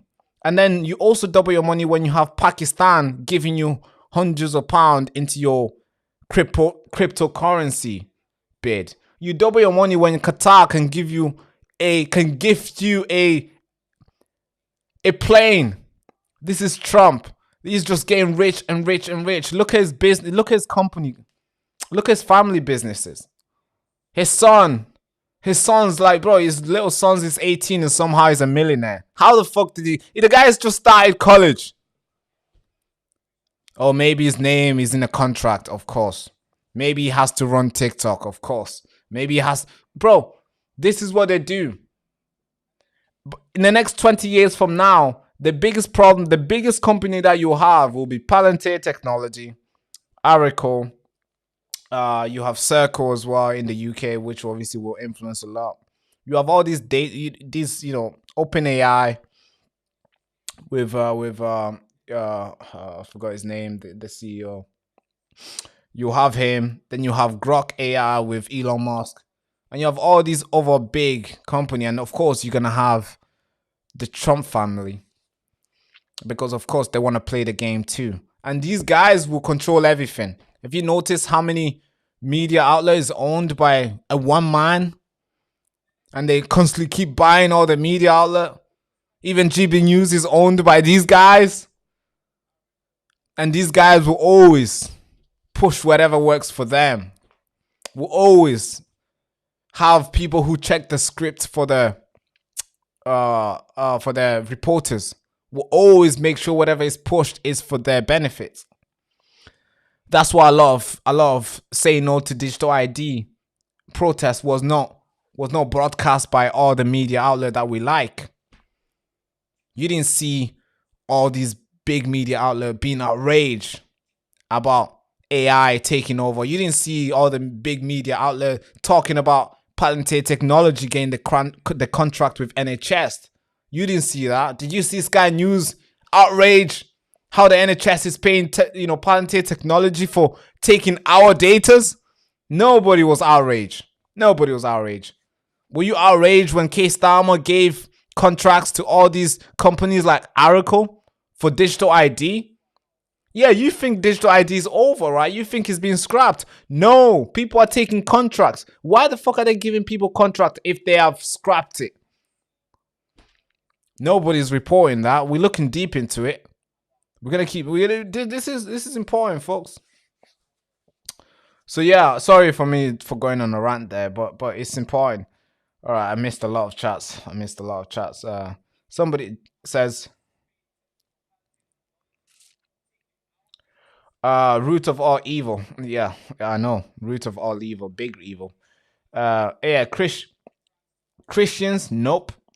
Yeah, true. Have you? Yeah, most of these guys, are they really Christians? Okay, we got Elon Musk saying, "Hey, preserve the Western culture."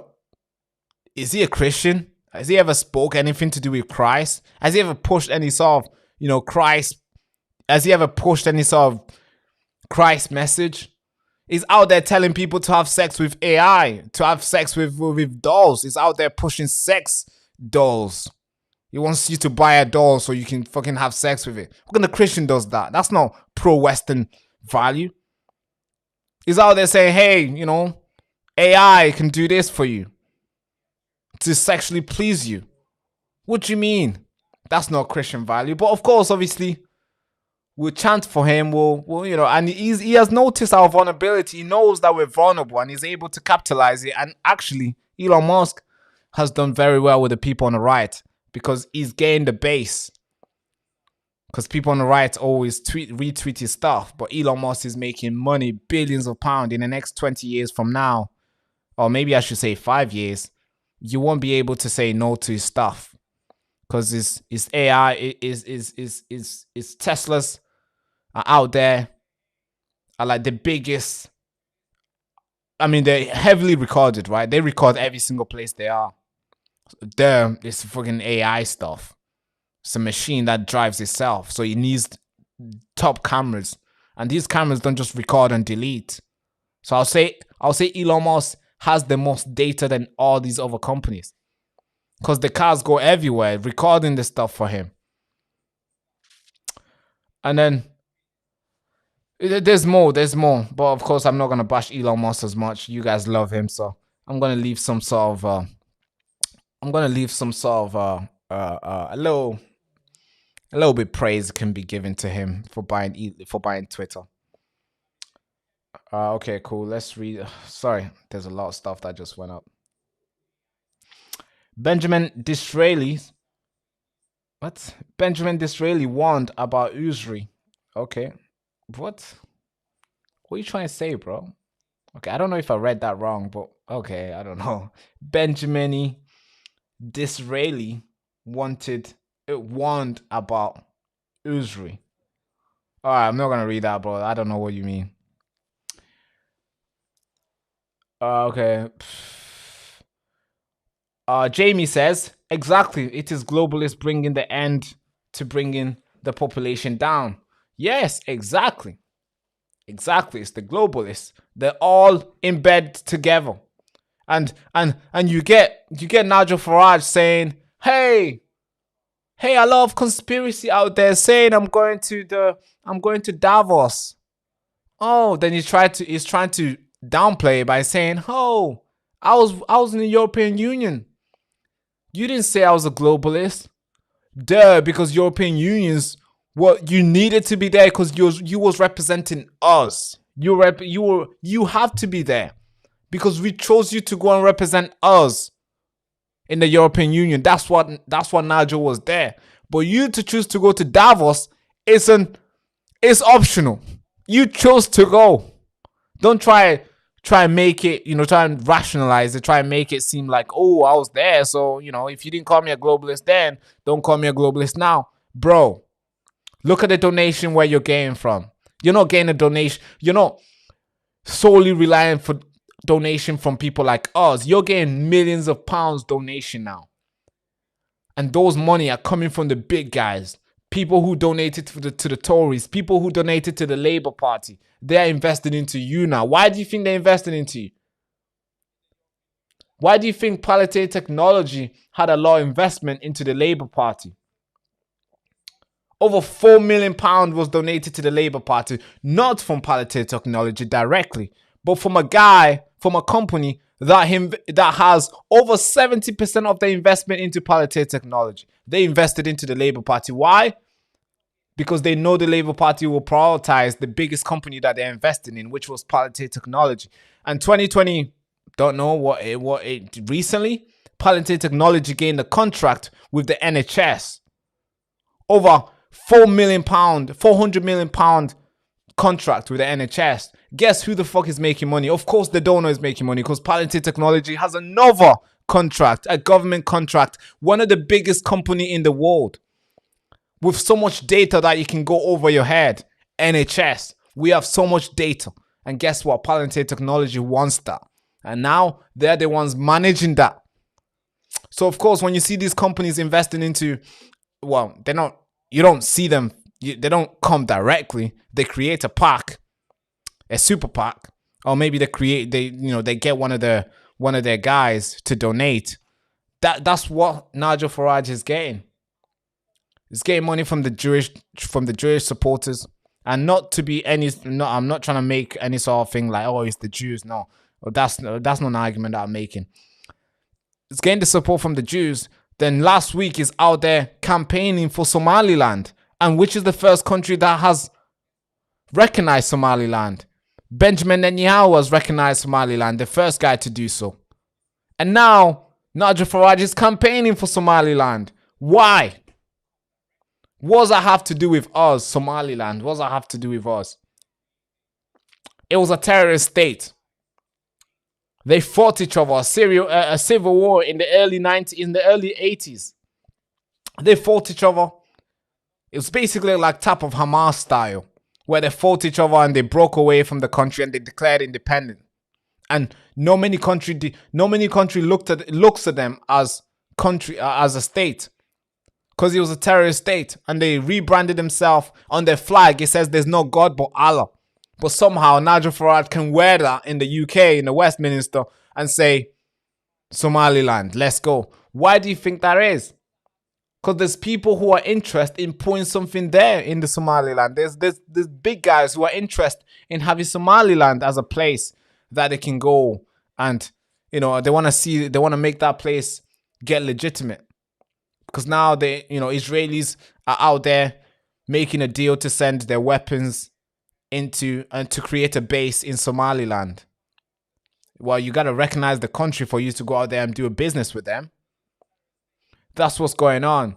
The whole thing is just I'll do a favor for you, you do a favor for me. I'll get you in so you can do this for me. That's what the whole thing really is. And I don't really go into these sort of rants unless I have proof. Last week, I showed you. I mean, you can go search it up. Nigel Farage campaigning for Somaliland. He's out there holding a microphone, a big flag behind him, and he says there's no God but Allah. But he's out there saying, hey, keep campaigning, keep going. I've been supporting you for long. That is Nigel Farage today. And he's out there to say, oh, I'm not a globalist. Really?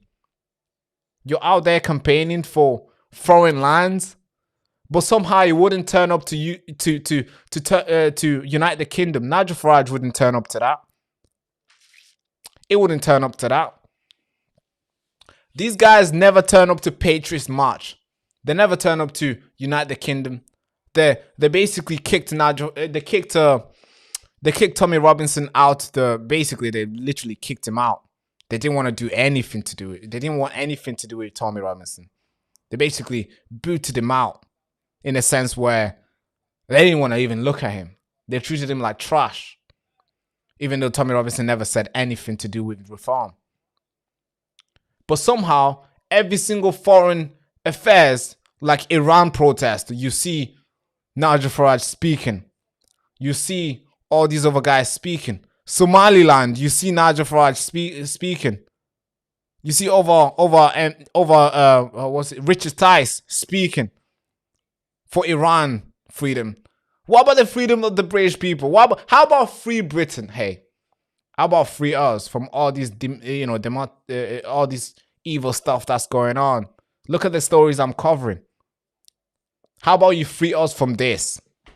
No, but you want to free Somaliland? You want to free Iran for what? What does that do for us? There's people right now. There's over 3 million. Children living in poverty today. That is just numbers that we can count. There's over 300,000 people living outside, homeless. That is just the numbers that we can count. There's hundreds of girls who were thousands of girls sexually assaulted, and only few people have been arrested. In the UK today, in 2024, over 700,000 sex rape assaults took place. In 2024. And guess how many people got arrested? 3% of that. How about you free us from this, eh? There's a lot of work that needs to be done. In 2022, over 45,000 people invaded the country illegally. These are just the numbers from the boats that we can count. Never mind the people who are coming in by air. Never mind the people who are being smuggled in by the ferries and the lorries. Never mind the people who are coming in as a student. There's millions of people here. How about you free us from that? But no, you're going to pick up a Somaliland flag that says there's no God but Allah. And you're going to go out there and say, hey, I'm a patriot. Really? But somehow there's people on the right who are also chanting for this. I'm like, really? Which side are you on? You can't fight. You can't fight. You can't be in the same, you know, you can't be fighting for all these battles at once. You have to choose which one. You can't be pouring all your resources in all these little bottles. You have to pick one, fight, and put all your resources and energy to that. Because that's how you win. You don't choose, oh, free this. You don't fight for Iran. You don't fight for Israel. You don't fight for all these countries. Then say, oh, I'm also putting Britain first. How are you putting Britain first if you are fighting for this country and this country and this country and this country that has nothing to do with us? All right, folks, I'm gonna end it there. But hey, Justice Pat Wright says prioritize completely insane. Yeah, that's true. Somebody says, well said. All right, cheers. Anyone who want to follow the flag, be aware. Be aware there are real enemies out there. All right, yeah, true, they are. Not sure it was done in 24. No. So when you look at the illegals, the highest that we've ever had was 2022, actually, and it was and it was 45,000 people who came in illegally. Sorry, I missed a lot of chat. So, God, should I go through all of them or should we just end this? Farage is a snake. Yeah, I agree. Nope, Elon Musk is a smoke screen. Yep, true.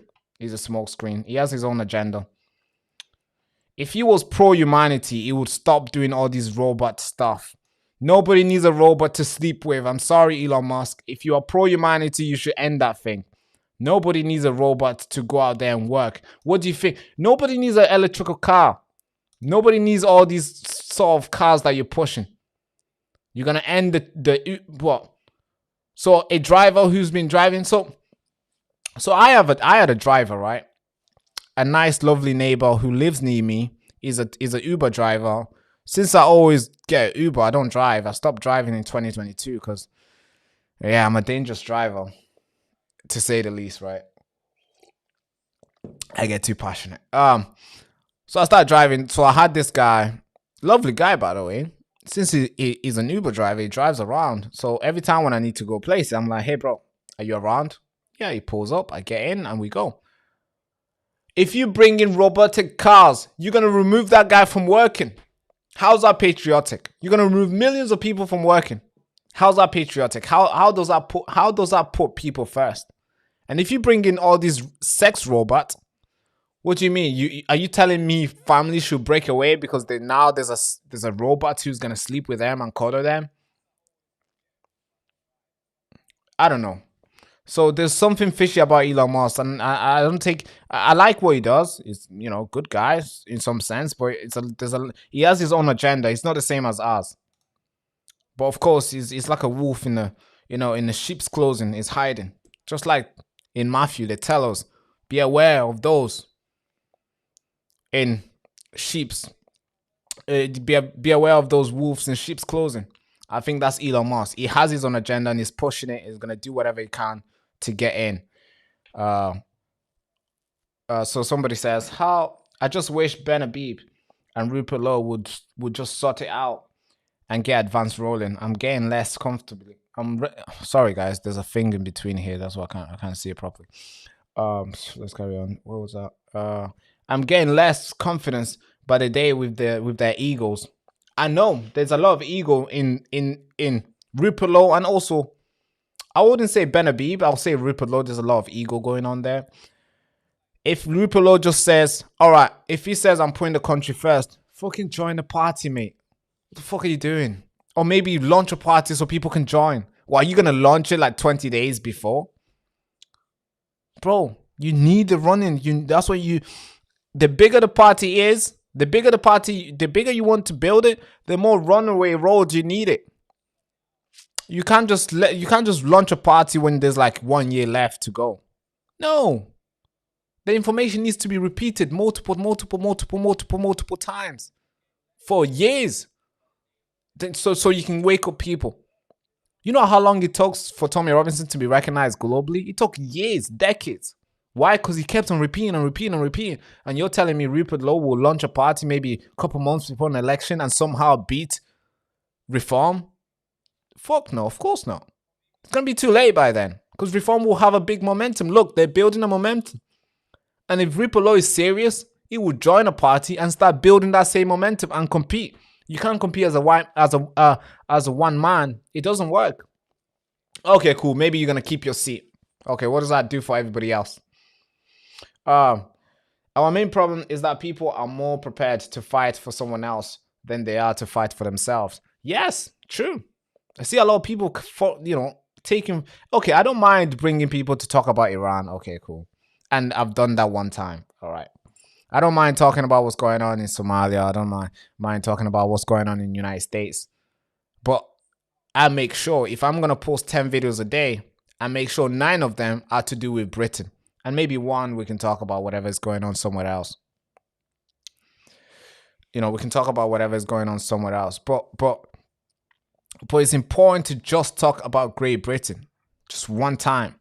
We can't just try to bring this. Hey, let's talk about Somaliland. Let's talk. No. You are diverging the attention. The attention should be just on one. And yeah, some of you guys have said, Barack, you want to run for part. I don't know. I think there's a lot to do with the media. I think the media needs to stay.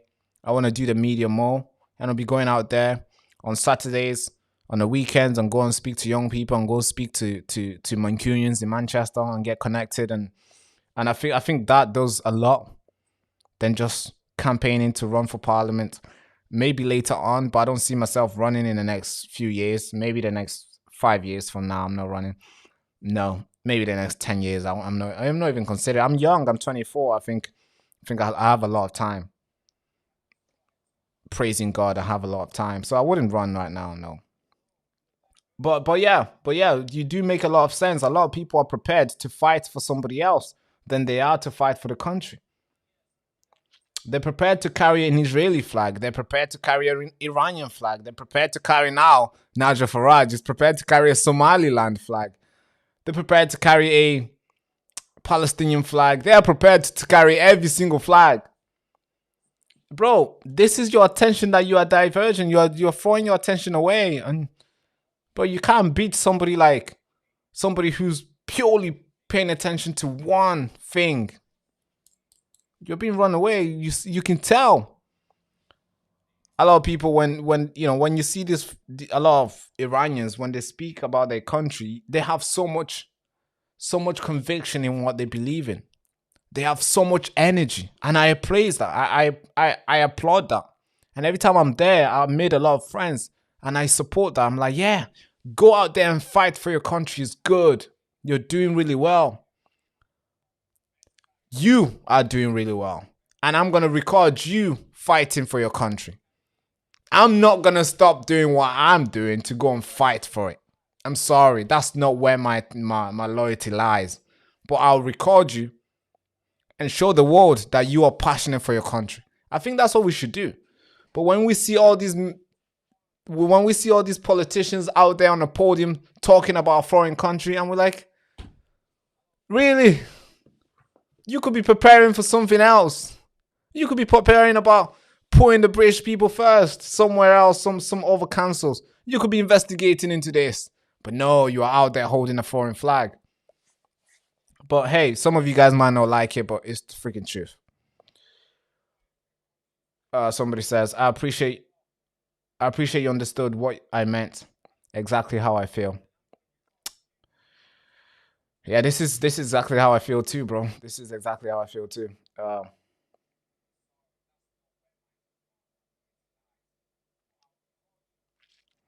So somebody says, True Finder says, I don't think It says, Barack, I don't think you should join corrupt parliament. Think you'll be better suited to doing something very useful to patriots, like advocating for. I'm assuming you're advocating for what I'm doing today, because advocacy service have been infiltrated. Yeah, they have been infiltrated for sure. So somebody says, I need to smoke before I break stuff. How angry are you? Please don't break anything, please. All right, I think I should end this live stream now. I think we've passed the 20 minutes of talking. We should end this now, right? So somebody says, thanks for the rabbit. You mean the talking, the rabbit, the outrage? Totally, Barack, somebody says. I'm very confused about it. What are you confused about? What are you confused about? I think there's a lot of problems in the parliament. It's gonna take a long time before sorting that out. Because we thought Reform UK will recruit young face, new face, not just young, but new face, people with no experience, people who are ready to go out there and learn the new way and do it because they feel like this is what needs to be done. They don't have to follow the rules. They can break stuff and move fast and correct stuff along the way. That's what we thought Reform UK would do. And that's what people wanted. A new party to go out there with new faces and build this form of alliance with people who have had enough and go out there and do something different. That's what we all thought. And yeah, you said you're confused about Reform UK. Yes, I'm confused too, because that's what I thought they were going to do. But now we've seen them recruiting the same face that destroyed the country. We see them recruiting Robert Jenrick. Are you silly? You know what Robert Jenrick did? Join the Tories, the Conservative. You know what Robert Jenrick did? The guy was in charge in letting the 24,000 Afghanis to come into the country illegally. He blacked out the media. He told the media to not talk, to stay shh. He gagged the media, not him specifically, but he overseed all that. And he let that take place. And he went out there doing a PR to make it seem like it was a good decision. He took a picture with all these, Afghanis. Took pictures with them, and we never really got to know him till last year, 2025. We got to know early 2025. That's when we got to know that this guy is what he was in charge of. Yeah, this guy is what he did. And all these other faces, the Nadeem, all these other faces, the Tories faces, and the Labour Party faces, all of them have been recruited to this new party, Reform UK. So basically, we're getting the same thing. We're getting the same people. Are you trying to tell me that somebody who has been in the parliament for years and they made a mistake, constantly stab their people in the back, constantly pushing the globalist agenda, constantly? The reason why we are confused about people having multiple genders is because the Tory did that. The Tory pushed that. Yes, maybe some of you guys might argue that the left also pushed it, but the Tories were empowered to. Basically, they created a way for it. They did that. And now we're out here debating, whether a man should go into a female's bathroom. And then, boom, the same guys who fucked it up are joining this new party to save themselves. And Reform UK, Nigel Farage is shaking their hands and say, welcome to the party. Is this the party that we were waiting for? No. This is the same thing that we had, the Tory. It's basically the same thing. That's why I'm going to begin on a call with Ben Habib. I don't know when. Of course, he's been on a show. We've spoke before. We've spoke multiple times, face to face, and on the podcast. Yeah, I think it's the time. It's the time, folks. It's the time. It's the time, folks. So, depending how I feel, I'll let you guys know what goes on. But I'll be at the conference with Ben Habib Tommy Robinson and the other guys who will be there. I'll let you guys know what's going on. I'll let you guys know. But this is what's going on in the background. Frustrated. I'll let you guys know what's happening. But all right, cool. But guys, I've been talking for too long. Hey, I need to go eat now. I need to go eat. The team needs to start chopping the videos up. And the longer I do this, the longer they're gonna have to wait to work. So, and the more I have to pay them. All right, cool. So let's end the stream, folks. Thank you so much for tuning in. If you're new to the channel again, make sure you like, comment, and subscribe, folks. If you want to support the show, you know what to do. Join the Patreon account. Support us with like £3 or £2. You can go as low as possible. The Patreon people are paying like £3 on Patreon, or you can just donate one time. Or maybe you can just subscribe and leave a comment. That is also a massive. That is powerful too. But folks, thank you so much for tuning in. Without further ado, hand to the head salute. Bye-bye, folks. All right. I'll see you tomorrow, 4 p.m. All right, 4 p.m. We're going to launch the show again and we're going to talk. We'll see what's going on in the country and we're going to have to report it. But thank you so much, folks. Thank you. Our country is built on an idea. It's an idea so powerful that some of us have died to protect it. It shapes our connection, our politics. It forms the fabric of our daily lives. And it seems so fundamental we rarely pause to consider its significance. But here's the thing. This notion is entirely uncrafted. And although it feels like it's getting stronger and it's always going to be here, the truth is, it's becoming more fragile than we realize. This concept is a community.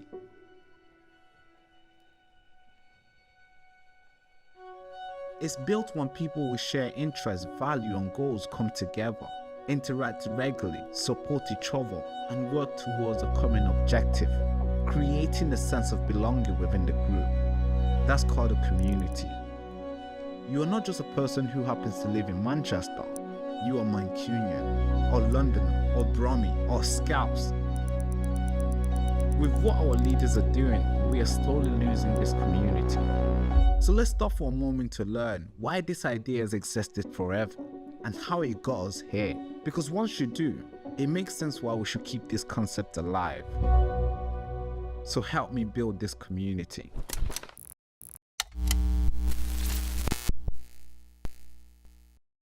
You've been silenced for very long, and every time you try to resist, they put you in jail. For my children. You control your mind for so long to the point where you let them decide what your kids should learn, what gender they will be. And now you've let them to come for the whole nation, destroying what Britain once stood up for.